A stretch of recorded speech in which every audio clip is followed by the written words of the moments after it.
नमस्कार। Soulful Monday के साथ आपकी सेवा में हाजिर है आपकी अपनी प्रेजेंटर सरिता सबरवाल। हर हफ्ते कोई ना कोई विषय लेकर हम आपकी सेवा में हाजिर होते हैं और कुछ सप्ताह के लिए हम नहीं आप तक पहुंच पाए, उसके लिए मैं आप सभी से क्षमा चाहती हूँ। जब हमने लास्ट छोड़ा था तो रहीम जी के एक दोहे का वर्णन कर रहे थे तानाजी आचार्य जी, जो कि हमारे गेस्ट हैं और हमेशा बहुत ज्ञान की बातें हमारे साथ शेयर किया करते हैं।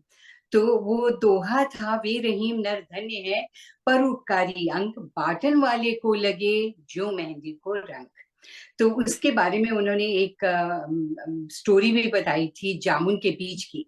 तो क्यों ना आज वहीं से हम इस विषय को दोबारा से शुरू करते हैं और तानाजी से जानना चाहेंगे कि आज क्या इसी विषय पे बात करेंगे या कुछ और भी ऐड करने वाले हैं। डॉक्टर तानाजी आचार्य जी हिंदू फिलोसोफर हैं और बहुत ज्ञानी हैं। आपको जब कभी भी इनकी जरूरत हो तो आप फेसबुक पर इन्हें सर्च कर सकते हैं, गूगल पे इनका नाम सर्च कर सकते हैं, या फिर सरिता है ना, सरिता से पूछ सकते हैं। शादी ब्याह कोई भी संस्कार हो, कोई भी हवन कराना हो तो आप इन्हें कांटेक्ट कर सकते हैं। तो आइए मिलकर इनका स्वागत करते हैं। ताना जी, कैसे हैं आप? जी नमस्ते। नमस्ते, बहुत दिनों के बाद मिले हैं। आप बहुत व्यस्त हैं, शादियों का सीजन है। आप व्यस्त है, मैं आपको त्रास कष्ट देना नहीं चाहता, तो जी इसलिए जी, कोई नहीं, we will continue this divine mission. Sure, जरूर जरूर जरूर जरूर। ओके, तो ताना जी, जैसे कि मैंने कहा कि आपने जामुन के बीज की एक स्टोरी बताई थी कि वो बस में जा रहे थे और जामुन के बीज फेंकते जा रहे थे, तो उसके बारे में बताइएगा। जिन्होंने नहीं देखा वो प्रोग्राम तो उन्हें भी पता चल जाएगा। तो ये रहीम के दोहों की चर्चा कर रहे हैं और कोई ना कोई ऐसा विषय लेकर के हम लोगों तक कोई धर्म की, ज्ञान की और नैतिकता की बातों को पहुंचाने का प्रयास करते हैं। इस विषय में वेद शास्त्रों के साथ में संतों ने भी बड़ा काम किया है इस उपदेश को आगे देने के लिए। तो संस्कृत के अतिरिक्त भी सभी लोकल भाषाओं में संतों ने लोकल लोगों के स्तर पर उस ज्ञान को देने का प्रयास किया है। तो ये रहीम के दोहे वस्तुतः एक शाश्वत ज्ञान के आधार पर आधारित है और बहुत सरलता से लोगों को बताने का प्रयास किया है। तो बहुत ब्रीफली हम भी उसको थोड़ा एक्सप्लेन करते हैं। जैसे अपने दोहा बोला था, वे रहीम नर धन्य है, पर उपकारी अंग, बांटन वारे को लगे जो मेहंदी को रंग। वैसे शब्दशः तो सब समझ में आता है, पर जितने बार भी जी। सुनते हैं तो वो फिर भी अच्छा लगता है। अच्छी हम्म। बात ऐसी ही होती है और हर एक प्रत्येक बार हमें कोई ना कोई इंस्पिरेशन, मोटिवेशन, प्रेरणा मिलती है, मिलती है। तो बदल जाता है बेसिकली। यही हम्म। सत्संग है। अभी रहीम जी नहीं है, पर उनके दोहों के साथ वो हमारे बीच में है। उनकी जी प्रेरणा, उनका ज्ञान, उनका सत्संग हमको प्राप्त होता है। तो हमारे सोलफुल मंडे के द्वारा हम लोगों को एक सत्संग देना चाहते हैं, एक शुभ विचार जी देना चाहते हैं, सद्प्रेरणा देना चाहते हैं, ताकि हम हमारा जीवन धन्य बने। तो रहीम जी कहते हैं कि वो जीवन धन्य है, यानी बड़ा सार्थक है, यानी महान है, एक तरह से डिवाइन है, परोपकारी अंग, जिनका स्वभाव जो है परोपकारी है, जो अपने जीवन हम्म। में परोपकार करते हैं, जो परोपकार के लिए जीते, परमार्थ के लिए जीते, स्वार्थ के लिए नहीं जीते। बहुत जी बड़ी बात है। दिखने में कितनी छोटी लगती है, स्वार्थ और परमार्थ, पर इस दोनों के अंतर को समझ करके स्वार्थ छोड़ के परमार्थ पे जाना, ये हम्म। बहुत कठिन काम है सामान्यतः लोगों के लिए। 99% लोग इस रास्ते पे चल नहीं पाते। कोई ना कोई जो है वो बहाने बना करके स्वार्थ के रास्ते पे चलते हैं। और आपको मैंने बोला था कि स्वार्थी व्यक्ति किसी के काम का नहीं होता है। हम्म। स्वार्थी व्यक्ति is bad for all, good to none होता है। और जो निस्वार्थ परोपकारी होता है वो तो good for all and bad to none होता है। तो बिल्कुल। इसमें परोपकारी होना इटसेल्फ जो है एक बहुत बड़ी बात है और वो लोग धन्य है जो इस परोपकार के रास्ते पे चलते हैं। तो ये पहले बात थी। दूसरे का बांटन वारे को लगे मेहंदी मेहंदी को रंग। जो परोपकार करेगा तो परोपकार दूसरों का क्या करेगा, वो तो खुद अपना ही उपकार कर रहा है, क्योंकि परोपकार एक तरह से स्व उपकार है, अपना ही कल्याण हम्म। करना है, अपना ही पुण्य जी कमाना है। या ऐसे ही जैसे जो लोगों के हाथ को मेहंदी लगाए तो उसके हाथ को मेहंदी लगती है, जो दूसरों को फूल बाँटे तो बाँटने वाले को हाथ को भी सुगंध लगता है और दूसरों को भी सुगंध मिलता है। तो ये बड़ा मिलता है। अच्छा सौदा है और यही ईश्वर की वो रीति है अच्छा बनने की। तो ऐसे रास्ते पे हमको चलना चाहिए। जैसे कहते हैं ना, कर भला हो भला, हाँ दो जी। कोई ये बड़ी बात नहीं, बहुत सिंपल सी बात है। आप मेरा भला करो, मैं आपका भला करता हूँ। आप मुझे दे दो, मैं हुँ, आपको देता हूँ। जो आप दोगे वो आपको पाओगे, है ना? व्हाट गोज़ बिल्कुल। Around comes around. यानी इतना सिंपल है वो, कि परोपकार ही स्व उपकार है। भला इससे अच्छी और बात बात क्या हो सकती है? तो अपने जामड़ा जामुन के बीज की कथा मैंने बताई थी क्या? हाँ जी। पूरी बताई थी? जी, बताया था कि वो बस में जाते हैं हाँ। तो तो अ, ये वेरी सिमिलर एक छोटी-सी कथा है। अ, ऐसे आपको शायद मैंने कभी बताया होगा, मेरे मित्र के एक पिताजी थे, बड़े व्यक्ति थे और रिटायर्ड टीचर थे। तो उनको लगा कि देखिएगा, आज ना कल तो जाना है। इस हाँ संसार जी। में परमानेंट तो नहीं है। अभी तक हुँ, थोड़ा बहुत कुछ कर पाए, वो कोई बहुत ज़्यादा किसी का भला तो नहीं कर पाए। कोशिश भी की, पर फिर भी एक मनुष्य को मर्यादा तो होती है ना। तो बोला कि ऐसा कुछ हम करें, जीते जी तो जो करना था किया है, बट अब मरकर भी कुछ कर सकते हैं क्या, संसार का भला, परमार्थ कर सकते हैं क्या? तो ये सोच के उनको ये ऐसा विचार आया था कि मैं एक वटवृक्ष का पेड़ लगा के जाऊँगा।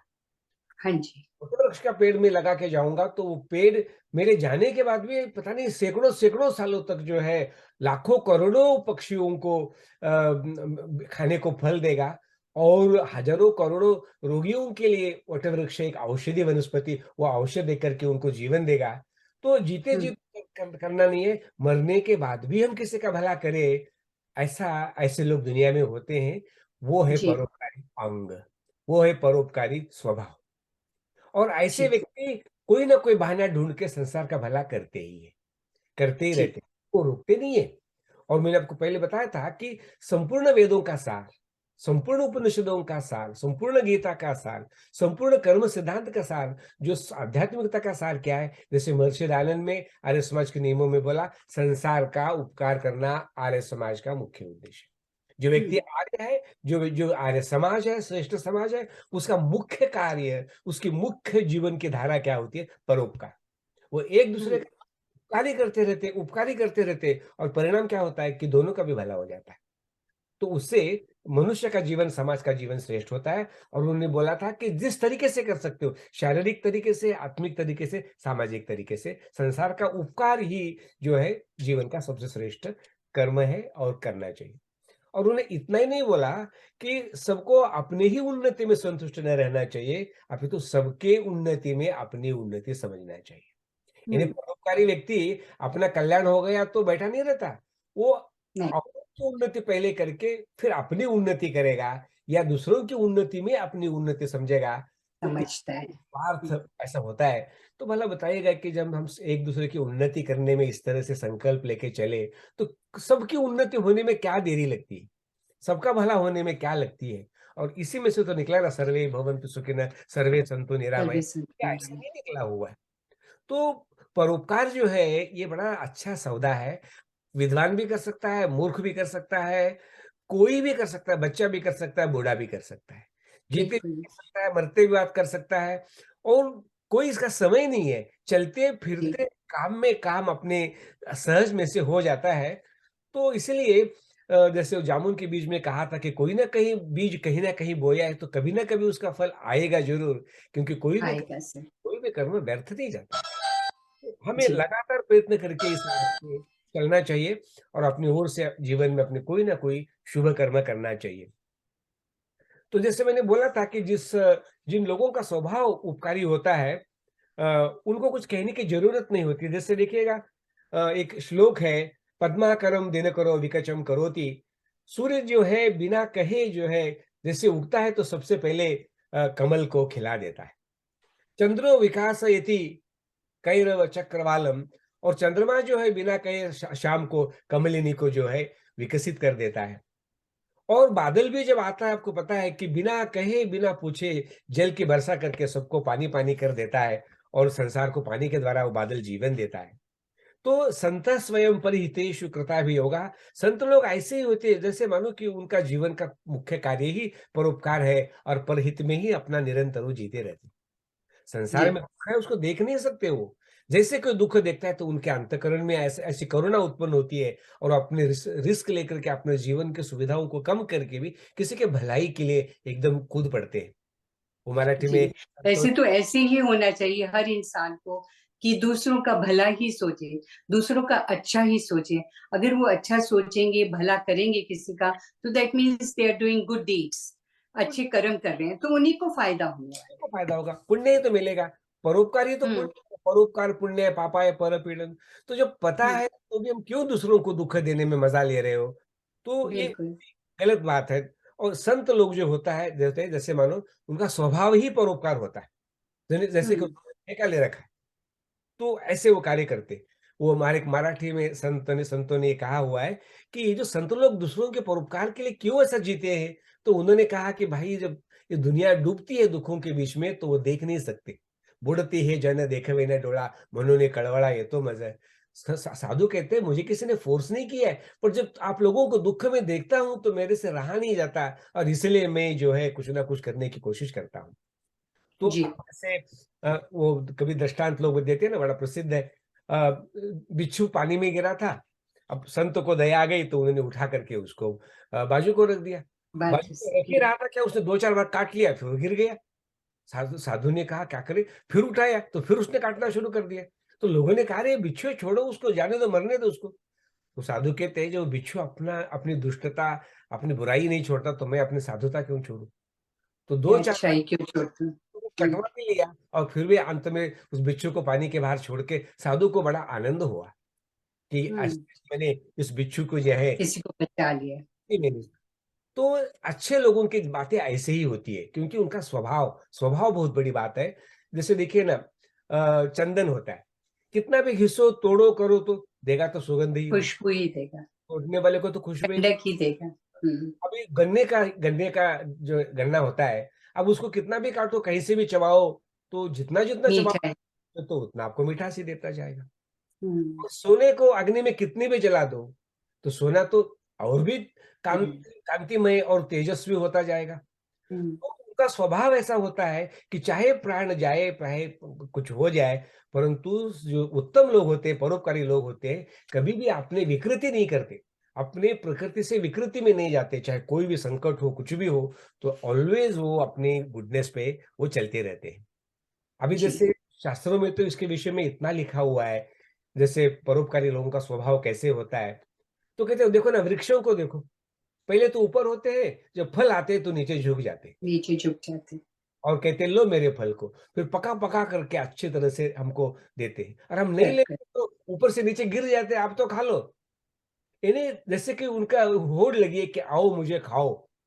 हुँ, कितना परोपकारी जीवन वृक्षों का होता है। और जैसे मैंने बादलों का बोला, जैसे बादल खाली होते चले जाते पर जब भरते हैं तो नीचे झुक के घर-घर और जगह-जगह पर भी बरसा के चले जाते हैं। ऐसे ही हुँ, महापुरुष थे, महापुरुष लोग लोगों के कल्याण के लिए बस ज़बरदस्ती जा करके उनके घर पर जो है लाठियाँ खा कर के भी उनका उपकार करते हैं और अपने जीवन का बलिदान भी देते हैं। तो स्वभाव एष परोपकारिणाम, परोपकारियों का स्वभाव ही ऐसा होता है। जी, और कहते हैं ना कि जो श्रेष्ठ पुरुष होते हैं तो उनका भी शरीर हमारा भी शरीर एक ही होता है। हुँ, कान, आँख, नाक तो सभी एक ही होते हैं। परंतु जी, परोपकारी व्यक्ति का जीवन जो होता है, वो चंदन की तरह होता है। जैसे कहते हैं ना, ये कान है तो केवल कान न श्रोत्रम श्रुतेनैव न तु कुंडलेन अरे कान की शोभा सुनने से नहीं है, कुंडल से नहीं है, ज्ञान के सुनने से होती है। हाथ की शोभा कंकड़ जी, से नहीं है, दान से होती है। और जी, शरीर की जो जो शोभा होती है, वो करुणा से होती है। तो इसलिए परोपकार तो परोपकार से इस शरीर की सुगंधि और महिमा दुनिया में फैलती है, केवल चंदन के लेप लगाने से और स्प्रे लगाने से नहीं होती है। तो परोपकारी है जो इस शरीर की शोभा है, जीवन की शोभा है और जो जितना भी यज्ञ है ना, परोपकारी तो है ना। हुँ, स्वाहा इदं मम ये इदं सभी तो ये स्वाहा ही तो है ना, पुरुषार्थ उपकारी तो है ना। तो हुँ, भर्तृहरि उसने कहा है संसार में 4 प्रकार के लोग होते हैं। तो कहता है एके सत्पुरुषा परार्थ घटका स्वार्थान परित्यज्य। कुछ लोग सत्पुरुष ऐसे होते हैं कि अपने स्वार्थ को छोड़ के दूसरों के लिए अपने स्वार्थ का काम परित्याग कर करके उनका हुँ, उपकार करते हैं। सामान्य लोग क्या करते हैं? अपना भला तो करते हैं पर किसी का काम भला नहीं कर नहीं करते। परंतु जी कुछ लोग ऐसे होते हैं राक्षस लोग, तेमी मानुष राक्षसा परहितम स्वार्थाय निघ्नन्ति। राक्षस ऐसे होते हैं कि लोगों का नुकसान करके, लोगों की हानि पहुंचा करके अपना फायदा कर ले, वो राक्षस होते हैं। परंतु कुछ लोग ऐसे होते हैं कि जो ये निघ्नन्ति निरर्थकम परहितम ते केन जन्म जन्म है। तो लोग जो है किसी अपना भी उपकार नहीं है, दूसरों का भी कोई भला नहीं है और बेमतलब के किसी का जो है नुकसान पहुंचा रहे, तो ऐसे लोगों को मूर्खों को हम क्या कहें? ना तो अपना भला हो रहा है, तो दूसरों का भला, पर दूसरों का बुरा करने में ही आनंद ले रहे, तो ऐसे लोगों को क्या कहें? वो तो राक्षसों से भी आगे गए बीते हैं। तो इसीलिए कहा है योगी बनना बड़ा सरल है, परंतु परोपकारी बनना बहुत मुश्किल है। सेवा धर्मो परम गहनो योग नामप्य गम्य। तो ये सभी बातें जो है परोपकार के विषय में बहुत बहुत बहुत अच्छी है। बहुत अच्छी। लास्ट एक बात कहता हूँ कि वो परोपकार का फल क्या है?